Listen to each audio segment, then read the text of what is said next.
Pregúntale a Víctor Grimaldi. Tenemos a Khalil Michel entonces. Adelante, Khalil. Bien, señores, importante. Un día como hoy, justamente en 1801, Toussaint Louverture, quien estaba sentado en el Santo Domingo francés invocando el Tratado de Basilea, cruzó y tomó posesión de la totalidad de la isla española. Recordemos que España, para que los soldados franceses salieran de lo que era la península ibérica, pues cedió todo este terruño a la parte francesa, siendo Napoleón Bonaparte primer cónsul y post-revolución francesa. En ese contexto, es importante establecerlo porque se tomó la primera vez la medida aquí en América de abolir la esclavitud, se abrieron las aduanas, se sembraron las palmas como símbolos de libertad en los parques, y lo importante de esto para nosotros los dominicanos es que la flota napoleónica al mando del general Leclerc vino aquí a República, lo que era la isla española, para combatir esa asunción que hacía Toussaint, y cuando se repliega lo hacen preso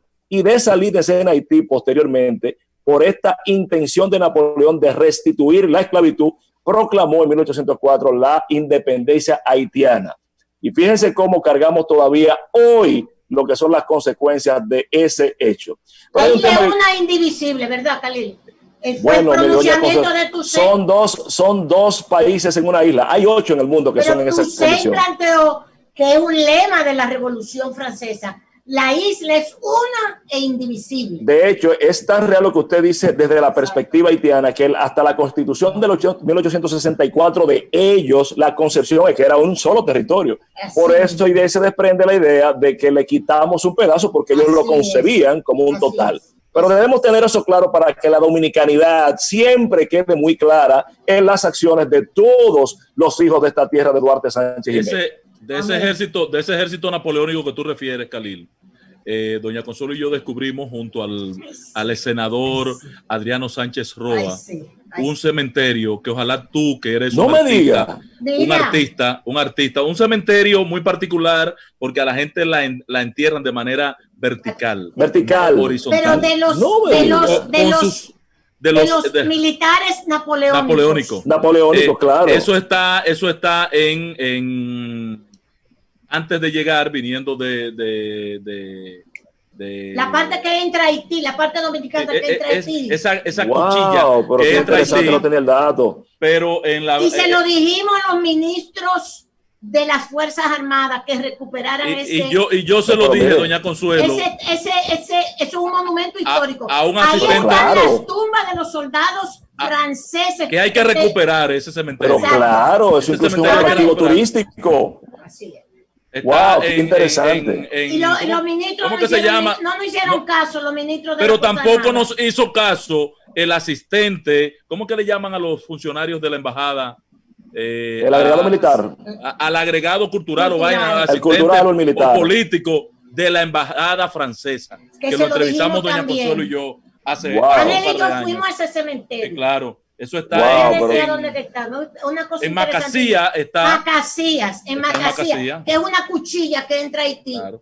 Entonces, gracias. Tú tienes que ver esa vaina. Pero me comprometo que lo voy a hacer, sí. Oye, cuénteme. Esto, Khalil, entusiasmante. Sí. Gracias a Cifrido Pared Pérez. Gracias a Juan Bichini.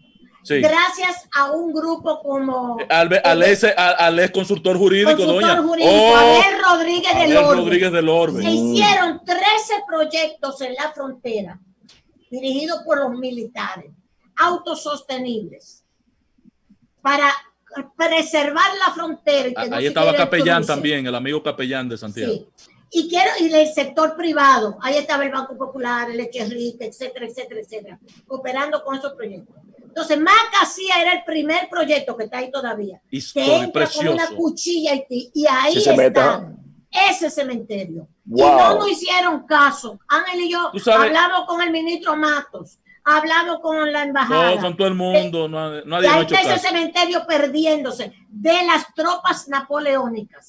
Yo quiero que tú veas los monumenticos de cada una de las tumbas. Ay, No, sí, pero eso tiene un valor incalculable, no solo en términos turísticos, sino histórico y de dominicanidad también. Macasía, para que la gente, Khalil, le resta todo esto el tiempo que te hemos quitado a tu exposición. Ay, sí, no importa, pero vale la pena, eso construye ciudadanía. Macasía es una Mesopotamia.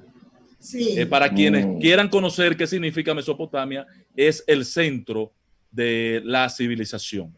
Muy bien, gracias, wow. Khalil. Adelante. Hay anécdotas preciosas en cuanto a eso. Por ejemplo, el techo de la ruina de San Francisco que se cayó, está descubierto, esa bóveda, fue que Toussaint Louverture, para repeler la invasión napoleónica, subió un cañón allá arriba y cuando disparó se desplomó todo, y ahí está eso, increíble. Pero bueno, ya volviendo aquí a la actualidad siglo XXI, hay un tema que está preocupando mucho a la comunidad jurídica, voy con 3 en 1 hoy, que es el tema de las audiencias virtuales, porque están estableciendo el hecho de que esto, desde alguna perspectiva, por la supuesta inobservancia del debido proceso, esto está lastimando, está vulnerando al imputado y su capacidad de defensa. Lo dicen porque, por ejemplo, por solo establecer algo, el tema del principio de contradicción y de inmediación, sienten ellos que se está violando. La contradicción, que es establecida público, oral y contradictorio, lo que son los elementos penales, reclama toda una dinámica con la presencia del abogado, el imputado, el juez, la otra parte, que por la parte virtual esto merma mucho. La parte de la inmediación es la obligación que establece el orden procesal dominicano, pues contenido en el artículo 307 del Código Procesal Penal, es la obligación de todas las partes de estar presentes en lo que es el proceso de audiencia. De hecho, un medio de anulación, inadmisión, por ejemplo, posterior, sería la ausencia de una de ellas. Pero también el tema de la declaración del imputado, contenido en el 319. Un imputado tendrá que declarar y puede incluso en su propio proceso, en el 320 lo establece, pues variar cualquier tema de declaración que entienda le favorezca. Entonces, hay varias teorías sobre esto. Por ejemplo, el tema de instalar valladares de auxilio para abrir lo que es el orden procesal natural con la presencia controlada en los tribunales, con auxilio de micrófonos, con mamparas de plástico transparente y, por ejemplo, que el juez puede instruir tratando de aplicar de la manera posible lo que es el proceso en el medio de la pandemia, a que se instruya a los medios de defensa por 20 minutos por cada abogado. Que las conclusiones se lleven escritas y se acojan, pedir que se acojan las conclusiones establecidas por el 305. Que esto es importante, el interrogatorio a las partes. Ustedes saben que hay lo que se llama el interrogatorio y tiene que ser el directo y la otra parte que es de la oposición de este. Cuando hay impugnación de preguntas, que es un modelo concebido para el jurado, eso genera más de un 30-35% del tiempo que se pierde en el orden jurisdiccional. No, que esto lo dirige el juez, que era como el antiguo Código de Instrucción Criminal, derogado en 1884. Entonces, todo esto creo que es importante que el Poder Judicial lo tome en cuenta a fin de que pueda darle pues participación normal a lo que son los órdenes procesales para que la justicia, como el resto del país, camine.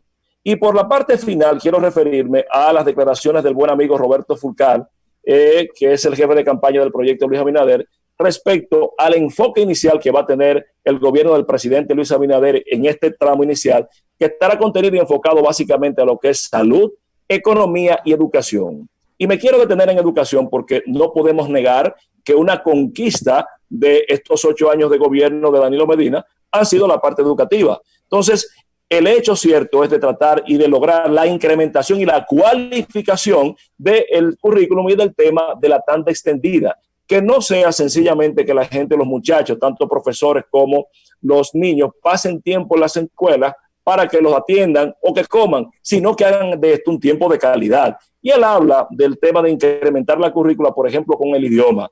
Señores, es imposible que podamos tener una escuela preuniversitaria en República Dominicana de cara a un siglo XXI, donde vivimos permanentemente haciendo cuantiosas inversiones en el sector turístico y fomentando el turismo, pero entonces no tenemos el inglés como un tema básico de una materia de la escuela dominicana. No es posible. Él habla también del tema de convertir muchos liceos a politécnicos para que también, como era cuando Trujillo, y es la verdad, en un ejercicio correcto, que los muchachos tengan instrucción y que tengan un oficio.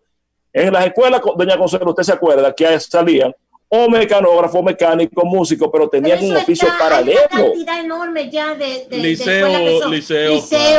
Vamos a buscarle y por eso lo dejó pautado Andrés Navarro. Ahora, por eso él habla de la incrementación y la conversión, porque es lo correcto como política de Estado.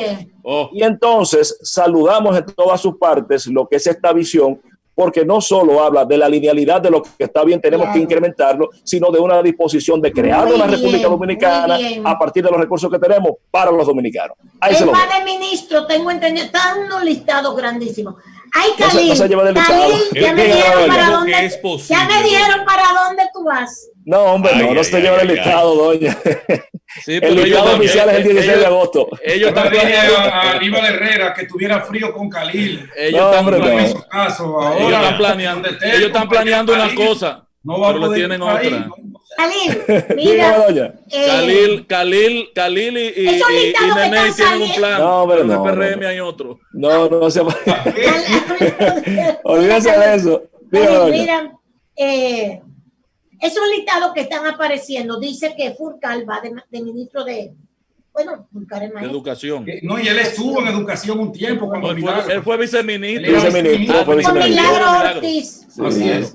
Y fue dirigente de la ADP también. Si hay un área que él dio unas declaraciones esta mañana donde dijo de que hay posibilidades de que él sea el nuevo ministro de Educación. No dio seguridades, pero en una comparecencia televisiva. Mejor que lo diga así elegantemente antes de por eso le quiero decir, claro, es aportando el dato de que en las declaraciones de esta mañana. Va para allá. Pues va para allá. Va donde él quiera. Dijo eso. En ese gobierno de Luis Furcal va donde él quiera. Eso sí es verdad. Es lo único que no puede ser al Ministerio de Cultos, no. No, ahí no. Ay. Antes, ¿usted recuerda que se llamaba Secretaría de Estado de Educación, Bellas Artes y Cultos? Y cultos. Así es. Vamos a la pausa. Vamos a la pausa y venimos con Pedro Jiménez. No fuimos. Que subió el rating, doña Consuelo. A las 5 déjelo para las 5:10. Vámonos.